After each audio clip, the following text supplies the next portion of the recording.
खटीमा तहसील में किसानों ने शुक्रवार को बैठक कर गन्ने के मूल्य वृद्धि की मांग उठाई। किसानों का कहना है कि पिछले 4 सालों से गन्ने का रेट नहीं बढ़ा है और उनकी प्रतिदिन लागत प्रति क्विंटल लगभग 350 रुपए है। किसान नेता मनजिंदर सिंह भुल्लर ने कहा कि उत्तर प्रदेश सरकार ने हाल ही में 30 रुपए प्रति क्विंटल बढ़ाया, जो पर्याप्त नहीं है। उन्होंने धामी सरकार से आग्रह किया कि गन्ने का रेट कम से कम 450 रुपए प्रति क्विंटल किया जाए ताकि किसानों की आर्थिक स्थिति सुधर सके। किसान नेता प्रकाश तिवारी ने कहा कि उत्तराखंड की भौगोलिक स्थिति और खेतों में नमी की वजह से गन्ना बुआई और छिलाई की लागत अधिक आती है। वहीं गन्ना समिति अध्यक्ष बलजिंदर सिंह ने कहा कि कीटनाशक और खाद की महंगाई को देखते हुए 350 रुपए क्विंटल में लागत नहीं निकल रही, इसे 450 रुपए क्विंटल मूल्य जरूरी है। जैसा कि आपको पता है कि यूपी सरकार ने अभी 30 रुपये की बढ़ोतरी की है प्रति क्विंटल गन्ने के रेट में, जो कि हमें लगता है नाकाफ़ी है, क्योंकि पिछले 4 सालों से गन्ने के रेट नहीं बढ़े। हर साल हमारे किसान संगठनों ने भी ये मांग रखी है कि गन्ना हमारे लिए घाटे की खेती हो रही है, रेट कम से कम 450 या 500 होने चाहिए। लेकिन अभी तक ये 4 साल बाद 30 रुपये बढ़े, चलो ठीक है, कुछ तो राहत मिलेगी किसानों को। और हम हमारे धामी जी से, हमारे मुख्यमंत्री से ये निवेदन करते हैं कि वो उत्तराखंड यूपी की तरफ ना देखते हुए, अब 25 साल हो चुके हैं स्टेट को बने हुए, वो अपना एक अलग ही डिसीजन लें, अलग ही एक रास्ता अपनाएं, क्योंकि यहाँ के किसानों को वो राहत दें। क्योंकि यहाँ पे 2 ही क्षेत्र हैं जहाँ पे गन्ना होता है, एक उधम सिंह नगर है, एक हरिद्वार ज़िला है। तो हम उनसे यही रिक्वेस्ट करते हैं कि वो यहाँ पे जो रेट है गन्ने का कम से कम 450 रुपये क्विंटल करें, यहाँ के किसानों को राहत दी जाए, जिससे कि उनको आमदनी थोड़ी बढ़े और उनको उनका जो लागत इतनी ज़्यादा गन्ने का जो उनके ऊपर एक्स्ट्रा बोझ पड़ चुका है, वो उनको कुछ राहत मिल जाए। जो गन्ने का रेट हमें आज तक मिल रहा है वो लगभग हमारा सारा खर्चे में निकल जा रहा है। मार्जिन बिल्कुल नहीं किसान को आ रहा है, क्योंकि खाद दवाइयाँ बहुत ज़्यादा महंगी हो गई हैं। और पहले जो है कीटनाशक गन्ने को नहीं पड़ती थी, अब 3-3 स्प्रे उसको करनी पड़ जाती, जबकि एक स्प्रे का खर्चा 2500 रुपये आता है।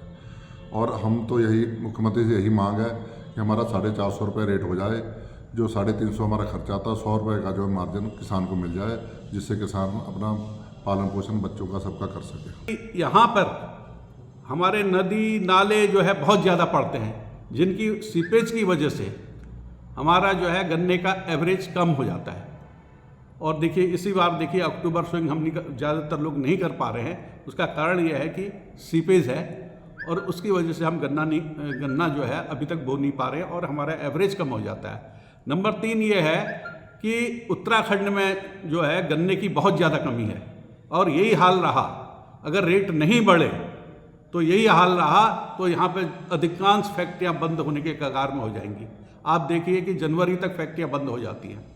इसलिए हमारे धाकड़ धामी सरकार जिन्हें कहा जाता है, मुख्यमंत्री कहा जाता है, धाकड़ मुख्यमंत्री जी से ये अनुरोध है कि किसान हित में कम से कम गन्ने का रेट 450 रुपये वो यहाँ पर करें, ताकि किसान की आर्थिक स्थिति सुधर सके। और हम अगर वो 450 रुपये गन्ने का रेट करते हैं तो हम सब किसान उनके साथ हैं, उनके सरकार के साथ हैं और हम उनका धन्यवाद भी अदा करेंगे।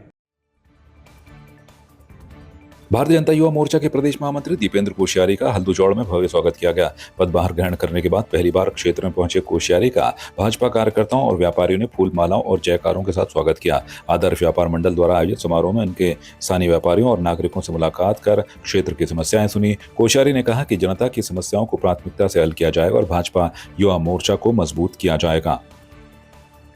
आज हल्दूचौड़ में यहाँ हमारे आदर्श व्यापार मंडल की ओर से हमारा यहाँ पे इन्होंने कार्यक्रम रखा था। तो देखिए, व्यापारी तो वैसे भी शहर की जान होती है, पूरा शहर चलता है व्यापारियों से। और अब जब व्यापारियों को कुछ कारणों से अगर समस्या आ रही हो तो उसका हमारा फर्ज भी बनता है और हमारी सरकार का तो फर्ज बनता ही बनता है कि क्या कहते हैं, कैसे उनकी समस्या का समाधान करा जाए। तो उसी के तहत मेरा आज आना हुआ था, और जो कि बहुत टाइम से लगा था, जब से अभी हमारा हाईवे जो बन रखा है। अब जब हाईवे बनता है, चीज़ें अच्छी बनती है, तो उसमें कई बार कुछ छोटी मोटी समस्याएं भी आ जाती हैं। तो ऐसे हमारे जो यहाँ पे क्षेत्रीय व्यापारी लोग हैं, उनको जो कि कुछ कट का समस्या है कि बीच में हमारा हाईवे में जो कट हैं, NH के मानक होते हैं, मानक के हिसाब से कट और जो भी चीज़ें रहती हैं वो तय की जाती हैं।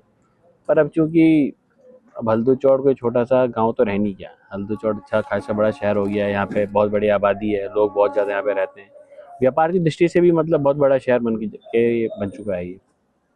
तो उसमें कुछ समस्या आ रही हैं, तो आगे मैं कोशिश करूँगा कि चाहे हमारे अभी आने वाले समय पे DM साहब से इस पर बात करी जाए और अन्य चाहे कि जो भी अधिकारियों से बात करी जाए, जिससे प्रॉपर तरीके से, ऐसे नहीं कि कट जहाँ कोई चारा खुल जाए ऐसा भी नहीं करना है, सुव्यवस्थित तरीके से कैसे यहाँ पे कट हो, या चाहे सड़क में जिस तरह से बात की जाए चौक बनाने की, जिस तरह से भी जो लाइटनिंग अभी लाइटें लगी वो भी चल नहीं रही है सुनने में। तो ये सब चीज़ें जिससे जनता को समस्या आ रही है उसका निस्तारण जल्द से जल्द करने की मैंने आज यहाँ पे बात रखी है, और इसी के तहत मैं बहुत जल्दी हमारे जो सरकार के अधिकारी उनसे मैं बात करूँगा।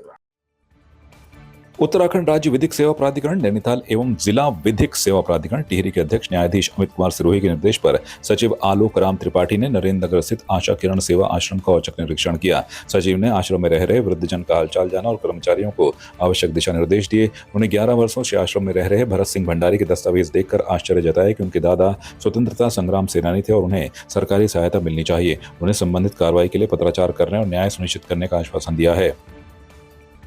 महासिद्धपीठ कुंजापुरी मेले का वहाँ पे भ्रमण किया गया, और उसमें हमारे जिला विधिक सेवा प्राधिकरण की ओर से भी स्टॉल लगाया गया है, जहाँ पे लोगों को कानूनी जानकारियाँ दी जाती हैं। इसके अलावा विभिन्न स्वयं सहायता समूहों के स्टॉल का हमारे द्वारा विजिट किया गया। आयुष विभाग की ओर से स्टॉल्स लगाए गए, और मेन उद्देश्य हमारा था कि हम मेले में पहुँच के जो विधिक सेवा प्राधिकरण की ओर से जो हमारे स्टॉल लगाया गया है उसका निरीक्षण करें, और वहाँ पे जो आम जनता आती है किसी प्रकार की कानूनी सहायता के लिए, तो हम उनकी सहायता कर पाएँ। और उसके पश्चात अभी मैं आया हूँ आशा किरण, जो हमारा ये वृद्धाश्रम है नरेंद्र नगर में ही, यहाँ पे भी मैं विजिट करने आया हूँ। यहाँ पे अभी वर्तमान में 5 जो हमारे वृद्धजन है वो निवास कर रहे हैं।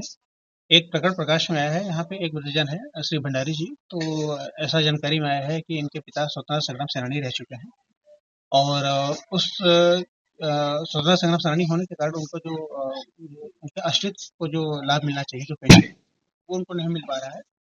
तो इनके पास कुछ दस्तावेज प्राप्त हुए हैं जो हमने नोट कर लिए हैं, अपने पास ले लिए हैं। पौड़ी के रहने वाले हैं ऐसा बताया जा रहा है, तो मैं प्रयास करता हूँ कि वहाँ पौड़ी में जो हमारा विधिक सेवा प्राधिकरण है और वहाँ पे जिलाधिकारी महोदय से संपर्क करके और इनकी पेंशन के संबंध में कार्रवाई की जाए। पिथौरागढ़ में सनातन धर्म, संस्कृति, ज्ञान विज्ञान, आध्यात्म, योग और आयुर्वेद के व्यापक प्रचार प्रसार के लिए एक आध्यात्मिक विद्यापीठ की स्थापना की गई है। विद्यापीठ द्वारा शोधपरक कार्यक्रम तैयार किए जा रहे हैं और जल्द ही विभिन्न पाठ्यक्रमों में प्रवेश की प्रक्रिया प्रारंभ होने वाली है। आध्यात्मिक गुरु भगवती सौंदर्य ने कहा कि विद्यापीठ के माध्यम से आध्यात्म, योग, आयुर्वेद और पौराणिक कथाओं के पठन पाठन द्वारा युवा पीढ़ी में आध्यात्मिक जागृति लाने का प्रयास किया जा रहा है। पीपल पड़ाव रेंज के तिलपुरी इलाके में जंगल से गुजरती रेलवे लाइन पर एक हाथी ट्रेन की चपेट में आ गया। टक्कर के बाद हाथी पास के गड्ढे में जा गिरा जो दलदल में बदल चुका था। हाथी पिछले 15 घंटे से अधिक समय तक दलदल में फंसा रहा, लेकिन वन विभाग और रेस्क्यू टीम उसे निकालने में नाकाम रही। मौके पर मशीनें और टीमें मौजूद थी, हालांकि फिर भी कोई सफलता नहीं मिली। स्थानीय लोगों ने रेलवे विभाग पर भी सवाल उठाए। रेलवे ने पहले दावा किया था कि जंगल से गुजरती इस लाइन पर सेंसर लगे हैं जो किसी भी जानवर की हलचल पकड़कर ट्रेन रोक देंगे, लेकिन सेंसर काम नहीं कर रहे थे और कोई अलर्ट नहीं मिला। स्थानीय जनता का कहना है कि यदि रेलवे और वन विभाग समय पर सक्रिय होते तो हाथी को घंटों तड़पना नहीं पड़ता। यह हादसा विभाग की लापरवाही को उजागर करता है। देखिए, जैसे कि गुलबोध से आने वाली ट्रेन से ये जो है एक्सीडेंट हुआ, और ये रात 8 बजे से घायल है और यहाँ पर पड़ा हुआ है। इसको तो मैं जो है विभाग की नाकारी समझूंगा कि उन्होंने अभी तक इस पर एक्शन नहीं लिया। अभी आरओ साहब से जानकारी मिली है कि इसे पेन किलर की दवाई दी गई है शाम, और अभी डॉक्टरों की टीम आ रही है, तो वो जो है इसका उपचार करेंगे और इसे बाहर रेस्क्यू किया जाएगा। एक्सीडेंट हुआ है, कुछ भी हो सकता है, ट्रेन से कटा है तो किसी ने काटी नहीं हो, ट्रेन से ही टक्कर लगी उसकी कटी। देखिए, मैंने आपको कहा प्राइमरी जो शाम को इसको देना था हमने ट्रीटमेंट कर दिया है। अब फिर टीम आ रही है, वो बताएगी क्या होना है। जो वो डॉक्टर ऊपर डॉक्टर संपर्क कर रहे हैं, क्या इलाज किया जा सकता है, जो बेहतर से बेहतर इलाज वो किया जाए। आपकी इस पर क्या राय है, हमें कमेंट कर जरूर बताएं। इसके साथ ही आप हमारे YouTube चैनल को सब्सक्राइब कीजिए। आप हमें Facebook, Instagram, Twitter पर फॉलो भी कर सकते हैं और संवाद 365 के साथ एक क्लिक में जुड़ने के लिए डाउनलोड कीजिए संवाद 365 ऐप।